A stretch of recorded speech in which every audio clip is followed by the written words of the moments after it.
Mukeshimana Marie Esperance nje mpagaze hano nje gushimira naye nshimira Imana y'umuvugisha Prophet of Jesus Joshua Imana yatugiriye neza ingira neza mu muryango byagaragara nk'ibitoroshe ariko maze gushikira muri ano mavuta y'umuvugishwa twasanze byoroshe. Haleluya. Uyu mubona duhagararanye hano ni umwana wanje yitwa Nishimwe Liz. Yaragize agisida muri 2020 amashure yaratanguye nawe ubwiwe yari yakoze konkuru ariko mu gishingo cyo kuja ku ishuri yaciye agira agisida arameneka umutwe.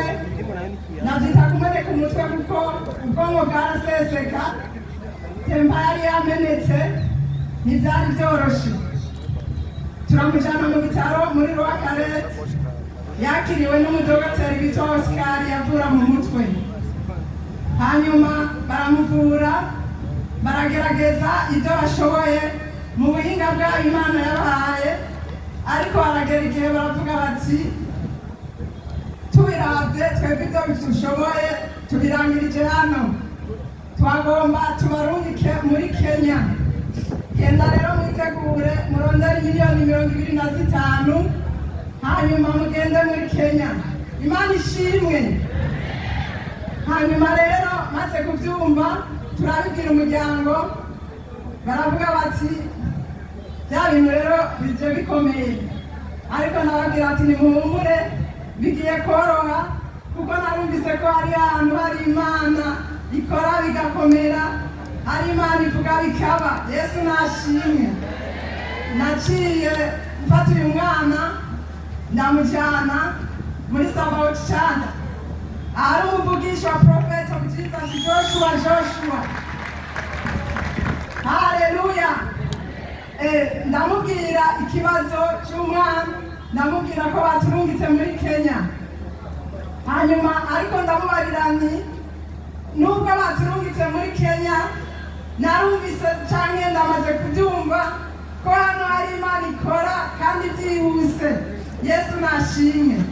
Ndazi yuko mushobora kumusengera agakorerwa operasiyo yihuta niriwe ndaja muri Kenya. Yesu nashimwe. Umubyeyi yaratubajije ati murizera ko uyu mwana, nawe nyine baramubaza ati murizera ko yokorerwa operasiyo yihuta? Turavuga ati turabyizeye rwose. Uyu mwana ni ukuvuga mu gutwi kumwe kwacamo amaraso, ukundi kugaseseka, ubwonko bwaraseseka, bijya bintu byera munsi, kandi ariko baramupima agasashe gafutse ubwonko nako babona kari karatabaguritse. Imana ishimwe. Niyo rero bari bamaze kutubwira bati mu kujyana muri Kenya turabarungitse ikarusi basubire bamugirire ibipimo bikwiye, twandike ibikwiye, hanyuma mugende. Umubyeyi ndamubwira nti baturungitse n'ikarusi kugira tuzoce tubandanya urugendo muri Kenya. Muri ako kanya umubyeyi yaciye atubwira ati humura biroroshe, operasiyo iragenda neza. Yesu nashimwe. Umubyeyi yaciye amufata aramusengera, afata hamwe mu mutwe, hamwe byagaragara umengo ntibyokunda, hamwe twabona umengo ntibizoshoboka. Aramusengera aca aratubwira ati genda biragenze neza kandi nimuzoja muri Kenya umwana yakize. Abashimesi cyane kuri Kristo Yesu. Haleluya. Abariko rumva ntareka tugire gutya. Aha turi kumwe n'abakameramani, ugerageze ugire zoom. Hano kuri conclusion murabona ibivugwa ngaha. Baravuga yuko hamenetse igufa ryo mu bwonko ryo muri cerveau, bakavuga yuko ubwonko buseseka. Imana idufashe. Aha hari muri Tanganyika Care. Haleluya. Ibi byose n'ibipimo bagiye baramugirira aho basanze umwana by'ukuri yarononekaye. Haleluya. nimba uyu munsi ahagaze ngaha mama we akaba ariko arashinga intahe, ndashaka dukomere Imana amashyi. Haleluya, haleluya. Bareke masikanere muriko muravyumva uko ariko arivuga mama wiwe. Ibaze ufise umwana ubwonko buriko baraseseka mu gutwi kumwe, ahandi hariko hacamo amaraso, si ikintu coroshe. Haleluya. Mama, umwana yarabayeho gute muri ico gihe? Umwana yarabaye arenze amatwi, amaraso yaguma aseseka mu gutwi kumwe kubera ngaho yari yaramenetse temba, ukundi kwaguma guseseka mu bwonko. Hari hageze aho hariho umwanya haseseka n'ibintu vyitwa amazi yeraterere mu bisanzwe ko ubwonko bwose bwari bwashikiriwe, kandi bariko baramupima basanze kubera hari utugufa twari twagiye angaha hamenetse, hari utugufa twari twagiye indani mu bwonko, twaguma duhurutura ku buryo basanze hari agapande kari kamaze kuva, ariko ubu kariko mw'izina rya Yesu. Amen, amen. Hanyuma rero umuvyeyi amaze kumusengera akatubwira ko bikunze bigenze neza akize, twaciye dutaha. Hanyuma tumaze gutaha ngaha hariho abantu benshi bahora bumva ngo Prophet of Jesus ngo bakorera ikuzimu, bakorera hehe. Abo bantu muze murabahubura nabo mwese bashaka kuyongobeza kugira bahone. Yesu nashimye, mubahamagare begere kwitabariro. Yesu ntabwo icyubahiro. Amen. Mwumvise ko hari abapfuye hanze baje gushinga intahe, aba n'abasengerwa ku matelefone cyangwa kuri Zoom. Iyumvire nawe umuraba amaso mu yandi. Yesu nashimye. Amen. Bimaze kumera uko turataha, ariko tutarataha kubera igihe cyari kibaye kirekire tumaze gusohora uburyo bwinshi cyane. Hari yaciye nk'imyaka ingahe? Igihe kingana gute? Umwaka wa mbere wari uhetse turi mu bitaro.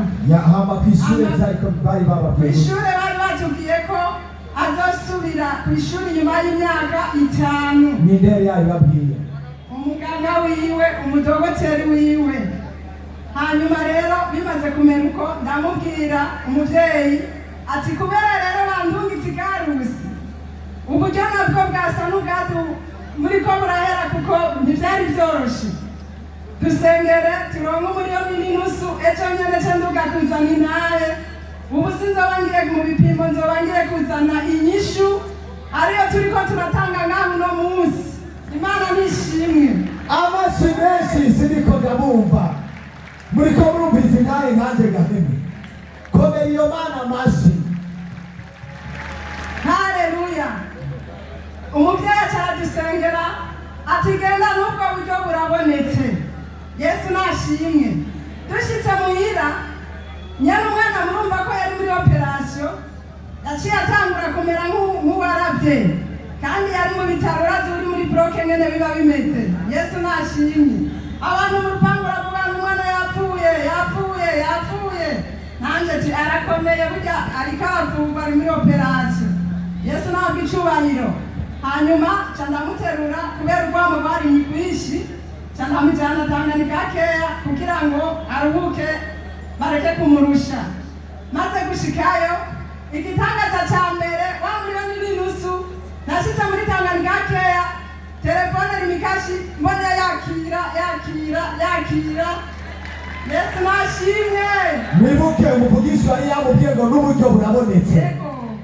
Hanyuma muri iryo joro nyene uyu unye dushitse Tanganyika keya, itangaza kuko yari yagiye yamaze gushirwa kw'amavuta, yaciye arandamuka avuga ngo urupfu runukira ruri hehe. Imana ishimwe. Amavuta y'umuvugishwa yaguyana natwe aho twari tugeze no muri Tanganyika keya. Uyu aravuga ngo umuntu agwa, uwo muntu numva hari umuntu umengo n'ibiko biramena neza, aca aravyuka. Tubona abwiye muganga ngo nkuramwo ibiserumu, tuca tubona agiye hepfo gatoyi hari umuntu wo muri Kongo yaragwaye, ariko ntiyari ingwara isanzwe, bwari uburozi. Aca aravuga ati aho nari sinziriye numvise uyu muntu, nabonye hari umuntu ariko aramuroga yagira mwice, ariko Imana iramugire neza, ni muri ibitaro mutahe. Imana ishimwe.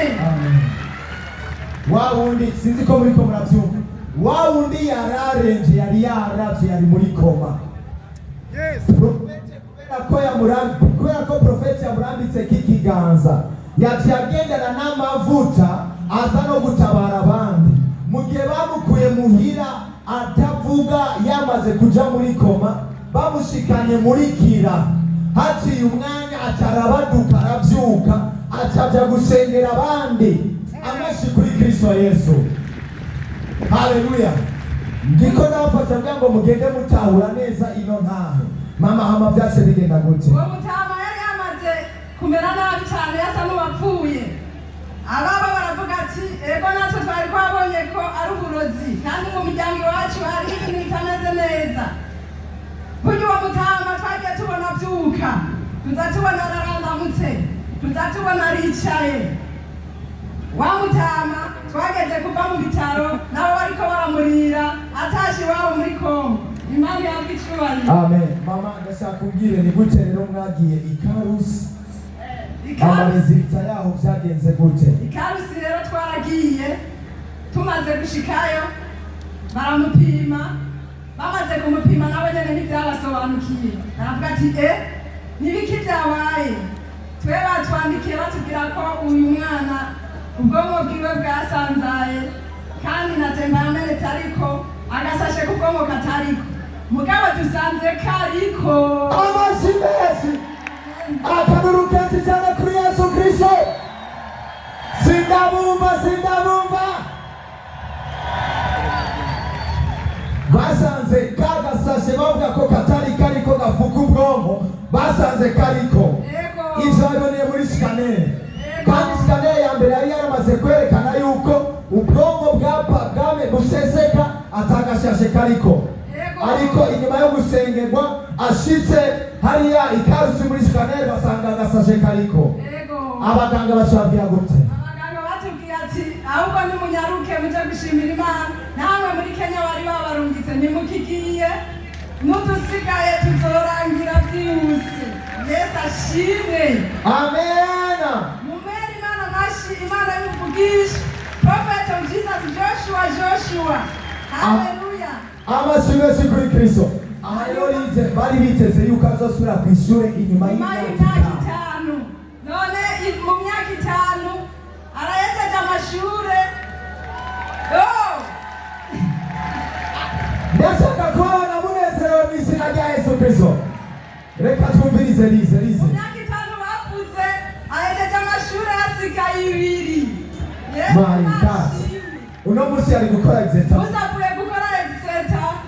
Kandi yambwiye ngo yagerageje yabitoye. Yabitoye amashi kuri Kristo Yesu. Reka duhereze mikrofone Lize tumwumvirize uko byinshi byaba ntiyabimenya kubera yari yatakaje connaissance. Nico ituma mawe yavuze byinshi ariko nawe ashobora kutubwira amashi kuri Kristo Yesu. Shalom. Ndabaramukije mwese mu izina rya Yesu. Ndiko ndabara muri abantu baza gutahana intare ziremereye. Imana ishimwe. Sio nimba ino musi byakunze ko nkora exeta, nawe no musi birakunda ko nkora ku madolari. Fire. Yes. Hallelujah. Erega ikibazo suko tayafise, icyo mu gihe Imana rivuga ngo ukwizera kwawe niyo nsinzi yiwawe. Yes, we. Hallelujah. Amen. Cyo kuwageze hano ntiyabaye amasengesho menshi, ariko nizeye ijambo umuvugishwa yanyatuyeko. Imana ishimwe cyane. Amen. Kanatsinda ijambo ry'Imana rivuga ngo niwizere umutima wawe ukaturisha akanwa kawe kari ko Yesu ari umwami n'umukiza mu buzima bwawe ngo uzokira ntakabuza. Sawa narakize nizeye ijambo umuvugishwa yanyatuyeko. Erega ijambo ry'Imana riravuga ngo ab'ijambo ryashizeko Imana yabise Imana. Amashimwe kuri Yesu. Haleluya. Imana ishimwe cyane. Iyo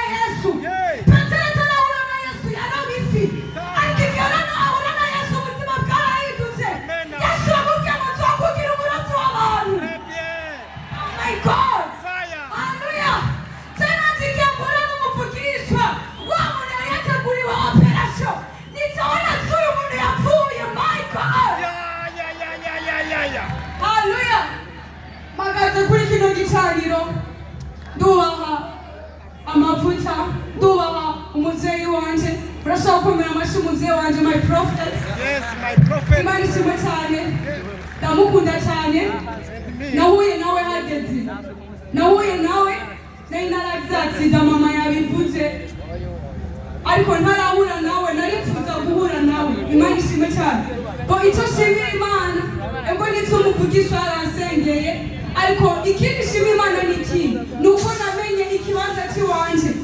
Burya iyo tuvuze sabati ntituvuze ikibazo ni ikibanza abantu bakiriramo burya tumira mugenzi wawe. None ni kubera iki wemera kuguma muri bwa buzima kandi hari ahantu hari ubutunzi ushaka kuguma ngaho kubera iki? Haleluya, Imana ishimwe cyane. Nta majambo njemba mfise menshi yo kuvuga ariko umutima wanje wuzuye amashimwe akanwa kanje kuzuye indirimbo kugira idasanzwe Imana yankoreye. Imana ishimwe cyane. Icyo nobwira abantu bazanye indwara ijambo ry'Imana riravuga ngo imishishago y'Imana yaradukijije indwara zose. Wandizera muvugisha niyo kwatura kijambo burya byizere burya imyamu yawe n'inzima warakize wowe izera ijambo muvugisha atagukwatura kurara kubera ko utokwiza kuba unyene worara wurira indege ereka birakunda. Imana ishimwe cyane. Nta majambo bafise menshi yo kuvuga ariko ndashima Imana ngiye gukora exeta nabonye Imana ivyananiye abandi nije nabitoye sinzi ko mwavyumvise. Haleluya. Wawundi banza murindire wawundi ubwonko bwasese. Yes, way. Imana yashyize ubwonko muri original na exeta yagize akaravyo ako numva amashyi y'abantu. Haleluya. Hey! Fire! Hey! Hey! Hey! Haleluya. Rero ndashima Imana y'umuvugishwa. Imana y'umuvugishwa nzoyivuga ahantu hose kuko jewe narabonye Imana imbona mubone kuko ubuzima bw'iwanje ntibwari bumeze uku niriko nja mu makrize mu bitaro hari habaye muhira ariko ubu unye mbayeho neza nguwe neza ibintu by'amakrize narabisezeye ahubwo ni jewe umuntu nza kuvyura bari mu makrize kuko ubuntu bw'umuvugishwa bundiko. Imana ishimwe cyane.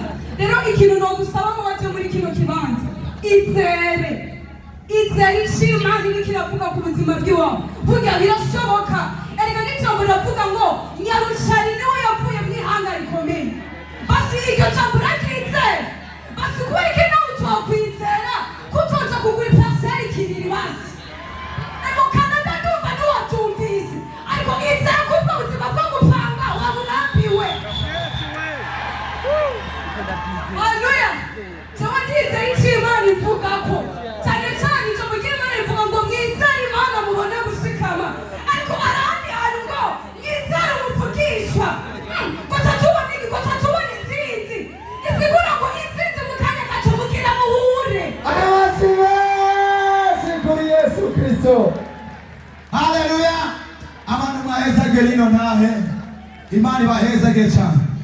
Ubuntu bwakoreye Elise n'umuryango we wose buze kudukorera bakorere mwese mu izina rya Yesu Kristo. Ubushobozi bwatumye ubwonko busubira mu kibanza cyabwo. Ubushobozi bwatumye n'agasashe gafuka ubwonko kari karatabaguritse gasubira kuba kazima. Ubwo bushobozi buri hano bwa ngo buze kudukorera mu izina rya Yesu Kristo.